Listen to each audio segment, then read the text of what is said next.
আজকে দিনটা যে এমন হবে ভাবতেই পারিনি। সো হ্যালো এভরিওয়ান, আসসালামু আলাইকুম। তো সাথেই থাকেন আজকের দিনে আমি কী করলাম বা এত খুশি কেন লাগতেছে সব কিছুই থাকছে এই ভ্লগে।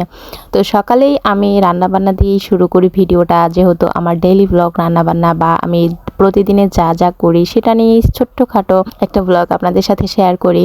তো যাই হোক, এখানে যেহেতু মানে বাড়িতে ভালোই আমার ননাসরা সবাই ছিল, তাই আর কি বড় পাতিলে ভাত উঠাই দিচ্ছি আর উঠিয়ে দিয়ে সব ধরনের সবজিটা কেটে নিচ্ছি। তো এখানে আজকে আর একটা কাজ বাকি রয়ে গেছে, কারণ মুরগি আনছিল মানে আমার শ্বশুরাব্বু। তো মুরগিটা আর কি সময় না থাকার জন্য আমি কাটি নাই, ফ্রিজে রেখে দিয়েছিলাম। তারপর এখন যেহেতু রান্না করতে হবে, মানে পিচ্চিরা থাকলে মাংসটা আসলে আমাদের বাড়িতে রান্না করতেই হয়।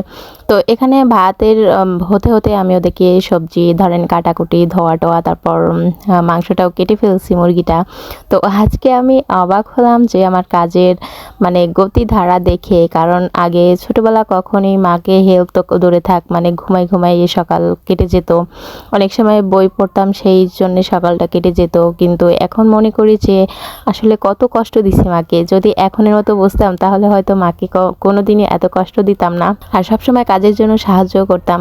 তো যাই হোক, এই কথাটা বলতে গিয়ে আমার খুবই মানে খারাপ লাগা একটা অবস্থা, কারণ মেয়েরা আসলে মায়ের কাছে থাকতে কোনোদিনই মায়ের অনুভূতি কষ্ট বুঝতে পারে না। যখন শ্বশুর বাড়িতে চলে যায় তখনই বুঝতে পারে যে মায়ের কতটা কষ্ট দিয়ে মাকে জীবনযাপন করতে হয়, মানে আমরা মেয়েরা থাকতেও।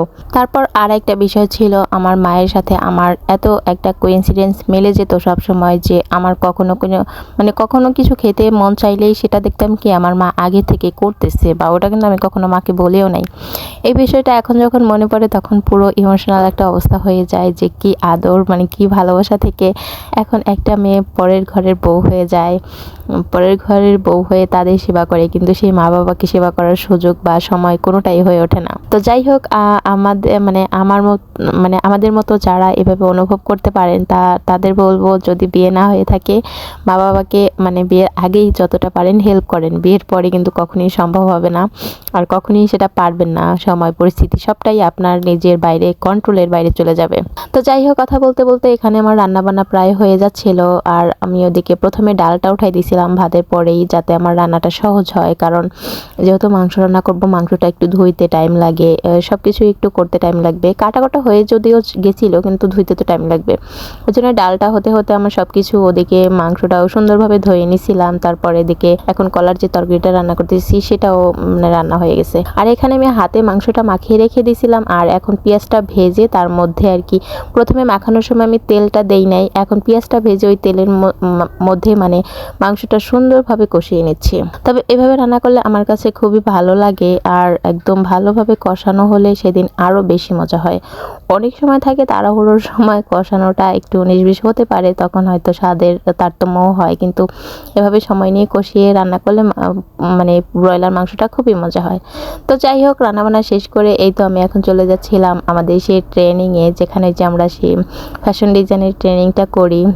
আমরা একদিন যাই না, এরকম করেই যাই, কারণ প্রত্যেক দিন গেলে আমাদের অনেক কষ্ট হয়ে যায়। মেইনলি আমার অনেক কষ্ট হয়ে যায় প্রত্যেক দিন যদি যাই, তাহলে মানে দুই বেলা রান্না বান্না, তারপর এই ফ্যাশন ডিজাইনের কোর্সে কিছু ইংলিশ প্রশ্ন থাকে যেগুলো পড়তে হয়, মানে সময় নিয়ে খুবই টানাপোড়েনে থাকে। তো যাই হোক, আজকে খুবই ভালোভাবে রান্নাবান্না শেষ করে একদম সুন্দর চলে যাচ্ছিলাম।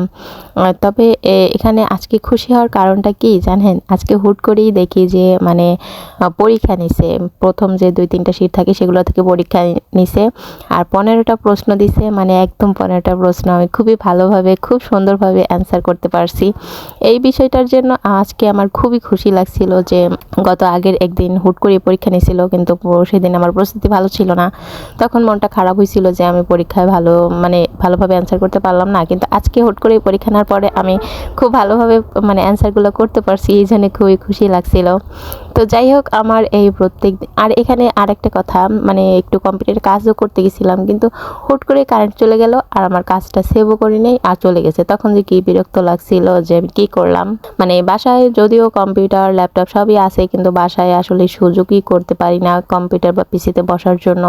তাই এখানে গিয়ে একটু প্র্যাকটিসও করি, যে একটু কাজবাজ করে রাখি, তাহলে কাজটা সহজ হবে, মানে আমার নিজেরও একটা অভিজ্ঞতা বাড়বে।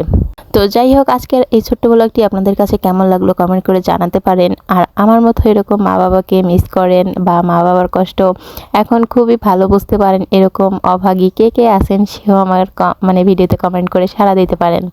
আসলে প্রত্যেকটা মেয়ে তার বিয়ের পরে মা বাবাকে যতটা অনুভব করতে পারে, যতটা ফিল করতে পারে, এটা যদি বিয়ের আগে করতে পারতো তাহলে কোনো মেয়ে মনে হয় নিজে এস্টাবলিশ হওয়ার আগে কখনোই বিয়ে করতো না, মানে অন্যের সংসারের বউ হওয়ার ইচ্ছা কখনোই জাগতো না। তো যাই হোক, আজকের মানে ছোট্ট ব্লগটি আমি এখানেই শেষ করতেছি। সবাই ভালো থাকবেন, সুস্থ থাকবেন, আল্লাহ হাফেজ।